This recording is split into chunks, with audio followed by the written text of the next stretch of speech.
ನಮಸ್ಕಾರ ಗೆಳೆಯರೇ, ಸ್ನೇಹಿತರೆ, ನೀವು ನಮ್ಮ ಚಾನೆಲ್ಗೆ ಹೊಸಬರಾಗಿದ್ದರೆ ದಯವಿಟ್ಟು ಸಬ್ಸ್ಕ್ರೈಬ್ ಮಾಡಿಕೊಂಡು ಲೈಕ್ ಮಾಡಿ ಮತ್ತು ಇತರರೊಂದಿಗೆ ಹಂಚಿಕೊಳ್ಳಿ. ಈಗ ಕತೆಗೆ ಹೋಗೋಣ. ಕನಸಿನಂತೆ ನಡೆಯಿತು. ಅವನಿಗೆ ಬೇಕಾದದ್ದನ್ನೆಲ್ಲ ಅವನು ಪಡೆದುಕೊಂಡ. ನನಗೂ ಕೂಡ ಹೊಸ ರೀತಿ ಅನುಭವ ಸಿಕ್ಕಿತು. ನಾನು ನನ್ನ ಗಂಡನ ಜೊತೆ ಎಲ್ಲವನ್ನೂ ಮುಗಿಸಿದ್ದೆ.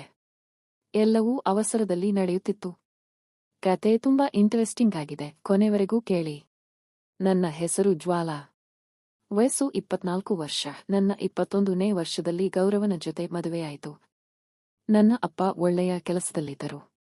ಹಾಗಾಗಿ ಹಣಕಾಸಿನ ವಿಷಯದಲ್ಲಿ ಅಷ್ಟೇನೂ ಕಷ್ಟವಿರಲಿಲ್ಲ. ಹಾಗಾಗಿ ನನ್ನ ವಿದ್ಯಾಭ್ಯಾಸ ಒಳ್ಳೆಯ ಕಾಲೇಜಿನಲ್ಲಿ ನಡೆಯಿತು. ನಾನು ಓದಿನ ವಿಷಯದಲ್ಲಿ ಸಾಧಾರಣವಾಗಿದ್ದೆ. ಕಾಲೇಜಿನ ಜೀವನವನ್ನು ಚೆನ್ನಾಗಿ ಅನುಭವಿಸಿದ್ದೆ. ನಮ್ಮದು ಅರೇಂಜ್ ಮ್ಯಾರೇಜ್. ನನ್ನ ಅಪ್ಪನ ಫ್ರೆಂಡ್ ಒಬ್ಬರ ಮಗನೇ ಗೌರವ್.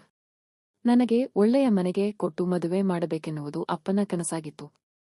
ಹಾಗಾಗಿ ಅವರ ಫ್ರೆಂಡ್ನ ಮಗನನ್ನು ನೋಡಿ ನನಗೆ ಮದುವೆ ಮಾಡಿದರು. ಹುಡುಗ ಅಮೆರಿಕದಲ್ಲಿ ಒಂದು ಕಂಪನಿಯಲ್ಲಿ ಕೆಲಸ ಮಾಡುತ್ತಿದ್ದ. ಯಾವುದೋ ಟ್ರೈನಿಂಗ್ಗಾಗಿ ಅವರ ಇಂಡಿಯಾದ ಆಫೀಸಿಗೆ ಬಂದಿದ್ದ. ಅವನು ಇಲ್ಲಿ 4 ತಿಂಗಳುಗಳ ಕಾಲ ಇರುತ್ತಾನೆ ಅಂತ ಗೊತ್ತಾದ ಮೇಲೆ ನನ್ನ ಅಪ್ಪ ಹುಡುಗನ ಅಪ್ಪನ ಜೊತೆ ಮಾತನಾಡಿ ಅರ್ಜೆಂಟ್ ಆಗಿ ಮದುವೆಯನ್ನು ಫಿಕ್ಸ್ ಮಾಡಿದರು. ನಮ್ಮ ಮದುವೆ ಒಳ್ಳೆ ಕನಸಿನ ರೀತಿಯಲ್ಲಿ ನಡೆಯಿತು. ಆಗಷ್ಟೇ ಕಾಲೇಜು ಮುಗಿಸಿದ ನಾನು ಲೈಫ್ ಅನ್ನು ಇನ್ನಷ್ಟು ಎಂಜಾಯ್ ಮಾಡಬೇಕು ಅಂತ ಅಂದುಕೊಂಡಿದ್ದೆ. ಆದರೆ ಕೂಡಿ ಬಂದಿರುವ ಸಂಬಂಧ ಚೆನ್ನಾಗಿರುವುದರಿಂದ ನನಗೆ ಬೇಡ ಅಂತ ಹೇಳಲು ಯಾವುದೇ ಕಾರಣ ಇರಲಿಲ್ಲ. ಅದಲ್ಲದೆ ಹುಡುಗ ಅಮೆರಿಕದಲ್ಲಿ ಇರುವುದರಿಂದ ಅಲ್ಲೆಲ್ಲ ಸುತ್ತಾಡಿ ಬರಬಹುದೆಂಬ ಆಸೆಯೂ ಬಂತು. ಹಾಗೆ ನೋಡಿದರೆ ನಮ್ಮ ಸಂಬಂಧಿಕರು ತುಂಬಾ ಜನ. ನನ್ನ ಕೆಲವು ಕಜಿನ್ಗಳು ಕೊನೆಯಲ್ಲಿ ಕೆಲಸ ಮಾಡುತ್ತಿದ್ದಾರೆ. ರಜಾ ದಿನಗಳಲ್ಲಿ ನಾವು ಪಿಕ್ನಿಕ್ ಹೋಗೋದು, ಅಲ್ಲಿ ಇಲ್ಲಿ ಸುತ್ತಾಡೋದು ಮಾಡುತ್ತಿದ್ದೆವು. ಅದರಲ್ಲೂ ನನ್ನ ಮಾವನ ಮಗ ಆಕಾಶ್ ನನ್ನ ಜೊತೆ ತುಂಬಾ ಕ್ಲೋಸ್ ಆಗಿದ್ದ. ಆಗಾಗ ನನ್ನ ಜೊತೆ ಮಸ್ತಿ ಮಾಡುತ್ತಿದ್ದ. ಅವನ ಚೇಷ್ಟೆಗಳು ನನಗೂ ಇಷ್ಟವಾಗುತ್ತಿದ್ದವು. ನನಗೆ ಏನಾದರೂ ಒಂದು ವಿಷಯದಲ್ಲಿ ಕೆಣಕುವುದು, ನಾನು ಬಟ್ಟೆ ಬದಲಾಯಿಸಲು ರೂಮಿಗೆ ಹೋದರೆ ಬೇಕರಾ ನಾನು ಒಳಕ್ಕೆ ಬರಬಹುದಾ ಅಂತ ಕೇಳುವುದು ಮಾಡುತ್ತಿದ್ದ. ಅವನ ವರ್ತನೆಯಿಂದ ಅವನಿಗೆ ನನ್ನ ಮೇಲೆ ಇಷ್ಟ ಇದೆ ಅನ್ನಿಸುತ್ತಿತ್ತು. ಆಗಾಗ ತಮಾಷೆ ಮಾಡುತ್ತಾ ನನ್ನ ಮುಟ್ಟುತ್ತಿದ್ದ. ಅದರಿಂದ ಅವನಿಗೆ ನನ್ನ ಮೇಲೆ ಪ್ರೀತಿ ಇದೆ ಅನ್ನಿಸುತ್ತಿತ್ತು. ಕೆಲವೊಮ್ಮೆ ನನಗೂ ಕೂಡ ಅದು ಬೇಕು ಅನಿಸುತ್ತಿತ್ತು. ಹಾಗಾಗಿ ಸಣ್ಣ ಪುಟ್ಟದನ್ನು ಕೊಟ್ಟುಕೊಳ್ಳುವುದು, ಹಿಡಿದುಕೊಳ್ಳುವುದು ನಡೆಯುತ್ತಿತ್ತು. ಆದರೆ ಜಾಸ್ತಿ ಮುಂದುವರಿಯಲು ಭಯವಾಗುತ್ತಿತ್ತು. ಮುಂದೆ ನನಗೆ ಏನಾದರೂ ತೊಂದರೆ ಆಗಬಹುದು ಅಂತ ನಾನು ಸುಮ್ಮನಿದ್ದೆ. ಕೆಲವೊಂದು ಸಂದರ್ಭದಲ್ಲಿ ಅವನನ್ನೇ ಮದುವೆಯಾಗೋಣ ಅನ್ನಿಸುತ್ತಿತ್ತು. ಆದರೆ ನನ್ನ ಅಪ್ಪನ ಬಗ್ಗೆ ಗೊತ್ತಿರುವುದರಿಂದ ಅದು ಸಾಧ್ಯವಿಲ್ಲ ಅನ್ನಿಸುತ್ತಿತ್ತು. ಯಾಕೆಂದರೆ ಆಕಾಶ್ಗೆ ಇನ್ನೂ ಕೆಲಸ ಸಿಕ್ಕಿರಲಿಲ್ಲ. ಅವನು ಕೂಡ ಹೆಚ್ಚು ಕಡಿಮೆ ನನ್ನದೇ ವಯಸ್ಸಿನವನಾದ್ದರಿಂದ ಮದುವೆಗೆ ಒಪ್ಪಿಕೊಳ್ಳಲು ಸಾಧ್ಯವಿಲ್ಲ ಅನ್ನಿಸುತ್ತಿತ್ತು. ಹಾಗಾಗಿ ನಾನು ಯಾವಾಗಲೂ ನನ್ನ ಲಿಮಿಟಲ್ಲೇ ಇರುತ್ತಿದ್ದೆ. ಇದು ನಮ್ಮ ಮದುವೆಯಾಗಿ 1 ತಿಂಗಳ ನಂತರ ನಡೆದ ಘಟನೆ. ಮದುವೆಯಾಗಿ ನಾನು ಗಂಡನ ಮನೆ ಸೇರಿದ್ದೆ. ನನ್ನ ಗಂಡ ಗೌರವ್ ಪ್ರತಿದಿನವೂ ಆಫೀಸ್ಗೆ ಹೋಗಿ ಬರುತ್ತಿದ್ದರು. ಅವರು ಆಫೀಸ್ಗೆ ಹೋಗಿ ಬರುವ ತನಕ ನಾನು ಒಬ್ಬಳೇ ಮನೆಯಲ್ಲಿ ಇರುತ್ತಿದ್ದೆ. ಅತ್ತೆ, ಮಾವ ಇದ್ದರು. ಅವರಿಬ್ಬರೂ ಅವರ ಕೆಲಸದಲ್ಲಿ ಬ್ಯುಸಿಯಾಗಿರುತ್ತಿದ್ದರು. ಹಾಗಾಗಿ ನನಗೆ ಮನೆಯಲ್ಲಿ ಯಾವುದೇ ಬದಲಾವಣೆ ಇಲ್ಲದೆ ಸಾಗುತ್ತಿತ್ತು. ತುಂಬಾ ಬೋರ್ ಆಗುತ್ತಿತ್ತು. ನನ್ನ ಮದುವೆ ಬಗ್ಗೆ ಯೋಚಿಸುತ್ತಾ ಕುಳಿತಿದ್ದೆ. ಕಾಲೇಜ್ ಮುಗಿದ ತಕ್ಷಣವೇ ನನ್ನ ಮದುವೆಯಾಗಿದ್ದು ನನಗೆ ಜಾಸ್ತಿ ಲೈಫ್ ಎಂಜಾಯ್ ಮಾಡಲು ಅವಕಾಶ ಸಿಕ್ಕಿರಲಿಲ್ಲ. ಮೊದಲು ನನ್ನ ಕಜಿನ್ಗಳ ಜೊತೆ ಸುತ್ತಾಡುತ್ತಿರುವುದೆಲ್ಲ ನೆನಪಿಗೆ ಬಂತು. ಆ ಖುಷಿಯ ಕ್ಷಣಗಳನ್ನೆಲ್ಲ ನೆನೆಯುತ್ತಾ ಹಾಗೆ ಸುಮ್ಮನೆ ಕುಳಿತುಕೊಳ್ಳುತ್ತಿದ್ದೆ. 1-2 ದಿನ ಹೇಗೋ ಕಳೆಯಿತು. ಮತ್ತೆ ತುಂಬಾ ಬೋರ್ ಆಗೋಕೆ ಶುರುವಾಯಿತು. ಆಗ ನನಗೆ ಆಕಾಶನ ನೆನಪಾಯಿತು. ಅವನು ಪುಣೆಯಲ್ಲಿ ಕೆಲಸ ಮಾಡುತ್ತಿದ್ದ. ನಮ್ಮ ಮದುವೆ ಸಂದರ್ಭದಲ್ಲಿ ಅವನಿಗೆ ಅರ್ಜೆಂಟ್ ವರ್ಕ್ ಇರೋದರಿಂದ ಅವನಿಗೆ ಬರೋಕೆ ಆಗಿರಲಿಲ್ಲ. ಹಾಗಾಗಿ ಈಗ ಅವನು ಊರಿಗೆ ಬಂದಿದ್ದ.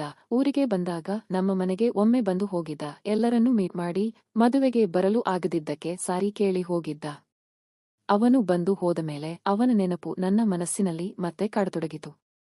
ಹಾಗೆ ಹಳೆಯದನ್ನೆಲ್ಲ ಮನಸ್ಸು ಮೆಲುಕು ಹಾಕುತ್ತಿತ್ತು. ಅವನ ಜೊತೆ ಇನ್ನಷ್ಟು ಸುತ್ತಾಡುವ ಹಾಗಿದ್ದರೆ ಚೆನ್ನಾಗಿತ್ತು ಅನಿಸುತ್ತಿತ್ತು. ಇನ್ನೇನು 2 ತಿಂಗಳು ಕಳೆದರೆ ನಾನು ಅಮೆರಿಕಕ್ಕೆ ಹೋಗಿಬಿಡುತ್ತೇನೆ. ಮತ್ತೆ ಇವರ್ಯಾರೂ ಸಿಗೋದಿಲ್ಲ. ಹೀಗೆಲ್ಲ ಯೋಚನೆ ಬರುತ್ತಿತ್ತು. 1-2 ದಿನ ಹಾಗೆ ಕಳೆಯಿತು. ಒಮ್ಮೆ ನನ್ನ ಅತ್ತೆ ಮಾವ ಇಬ್ಬರೂ ಯಾವುದೋ ದೇವಸ್ಥಾನದ ಟ್ರಿಪ್ಗೆ ಹೊರಟರು. ಅವರು ಕೂಡ 2 ದಿನ ಇರುವುದಿಲ್ಲ ಅಂತ ಗೊತ್ತಾಯಿತು. ನನ್ನ ಗಂಡ ಎಂದಿನಂತೆ ಆಫೀಸಿಗೆ ಹೊರಟರು. ಮನೆಯಲ್ಲಿ ಹೇಗಪ್ಪ ಕಾಲ ಕಳೆಯುವುದು ಅಂತ ಯೋಚನೆಯಲ್ಲಿ ಬಿದ್ದೆ. ಮತ್ತೆ ಆಕಾಶ್ ನೆನಪಾದ.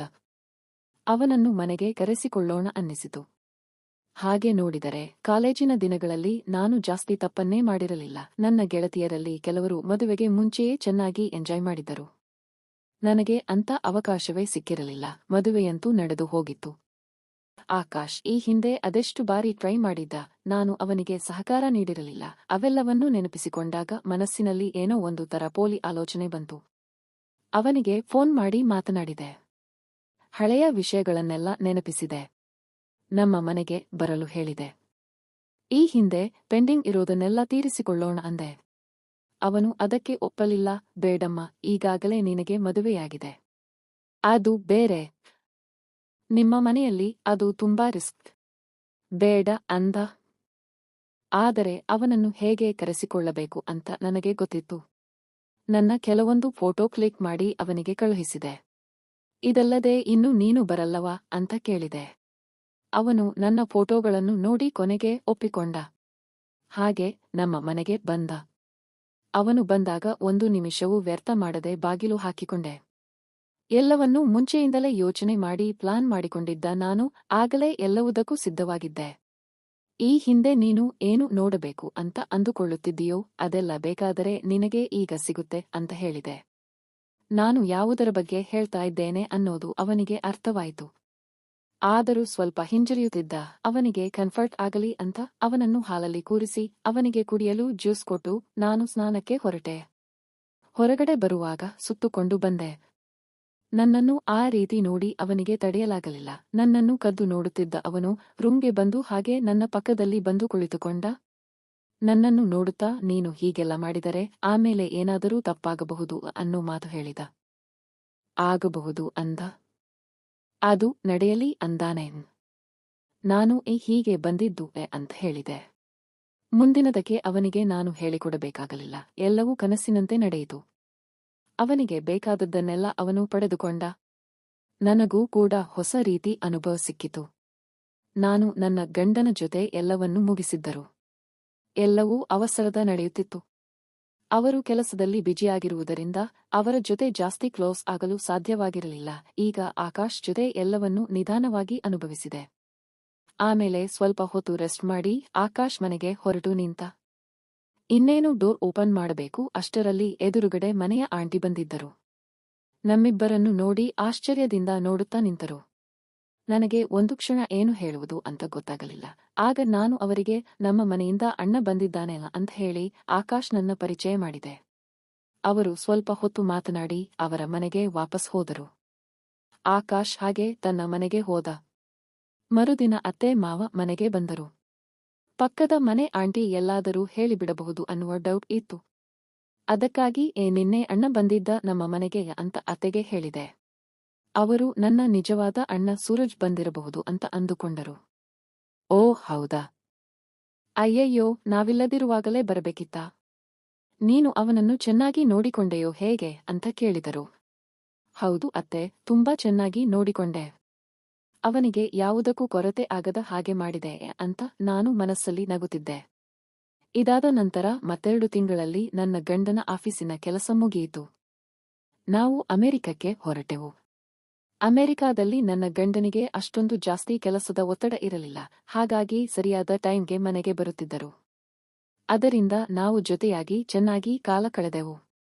ಒಬ್ಬರಿಗೊಬ್ಬರು ಎಲ್ಲಾ ವಿಷಯಗಳನ್ನು ಶೇರ್ ಮಾಡಿಕೊಳ್ಳುತ್ತಾ ಒಬ್ಬರನ್ನೊಬ್ಬರು ಚೆನ್ನಾಗಿ ಅರ್ಥ ಮಾಡಿಕೊಳ್ಳೋಕೆ ಸಾಧ್ಯವಾಯಿತು. ಅವರು ಕೂಡ ತಮ್ಮ ಹಳೆಯ ಬಿಸಿ ನೆನಪನ್ನೆಲ್ಲ ಹೇಳುತ್ತಿದ್ದರು. ಅವರು ತುಂಬಾ ಬ್ರಾಡ್ ಅಂಡ್ ಫ್ರೆಂಡ್ಲಿ ಆಗಿದ್ದಾರೆ ಅಂತ ಗೊತ್ತಾಯಿತು. ಒಮ್ಮೆ ಅವರು ಒಳ್ಳೆಯ ಮೂಡಲ್ಲಿ ಇರುವಾಗ ಕುತೂಹಲ ತಡೆಯಲಾರದೆ ನಾನು ಅವರಿಗೆ ಆಕಾಶ್ ಜೊತೆ ನಡೆದ ಕಥೆಯನ್ನೆಲ್ಲ ಹೇಳಿದೆ. ಅವರು ನಗುತ್ತಾ, ಕಳ್ಳಿ ನೀನು. ನಾನು ತಿಳಿದುಕೊಂಡಷ್ಟು ಪಾಪದವಳಲ್ಲ ಅಂತ ನನ್ನ ಕಿವಿ ಹಿಂಡಿದರು. ಕತೆ ಇಷ್ಟವಾದರೆ ಲೈಕ್ ಮಾಡಿ, ಚಾನೆಲ್ ಅನ್ನು ಸಬ್ಸ್ಕ್ರೈಬ್ ಮಾಡಿ. Thank you.